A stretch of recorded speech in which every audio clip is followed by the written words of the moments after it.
ঘরোয়া পদ্ধতিতে কিভাবে তেল তৈরি করতে হয় এবং সেই তেল দিয়ে কিভাবে চুলের যত্ন করতে হয় সেটাই নিয়ে আজকে ভিডিও। প্রথমেই আমি এখানে মেথি, কালো জিরে এবং কিছু বাদাম নিয়ে নিয়েছি। যেহেতু কালো জিরা এবং মেথি এবং বাদাম আমাদের চুলের জন্য অনেক বেশি উপকার, তো সেটা প্রধান উপকরণ। তারপর এখানে আমি কিছু পেঁয়াজ নিয়ে নিয়েছি, যেটা চুলের জন্য আমরা জানি সবাই ইউজ করে থাকে, এবং হচ্ছে অ্যালোভেরাটা কত উপকার সেটা আমরা সবাই খুব ভালো করে জানি। তো এই 4-5টি উপকরণ আমরা তেলের সাথে যদি মিক্সড করে, তাহলে আমাদের চুলের জন্য সেটা খুবই উপকারী হবে।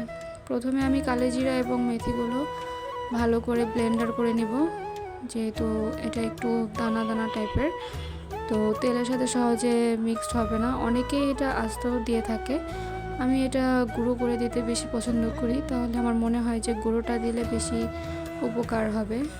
এখানে আমি পেঁয়াজ দিয়ে দিচ্ছি এবং অ্যালোভেরাগুলো কেটে দিয়ে দিচ্ছি।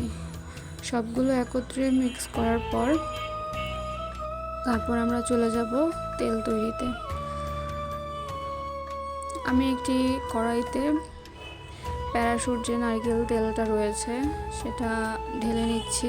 পুরো এক বোতলে আমি ঢেলে নিব এবং মিক্স করা সব উপকরণগুলো আমি ঢেলে নিব। এখানে আমি ক্যাস্টর অয়েল অ্যাড করছি। ক্যাস্টর অয়েল আমরা জানি যে চুলের জন্য অনেক উপকার, চুল পড়া রোধ করতে সাহায্য করে, এবং সবগুলো তেল একসাথে মিক্স করে এখানে অনেকে আপনারা চাইলে অনেক তেল দিতে পারেন, যেমন বাদামের তেল রয়েছে, কাঠবাদামের তেল রয়েছে, অলিভ অয়েল রয়েছে।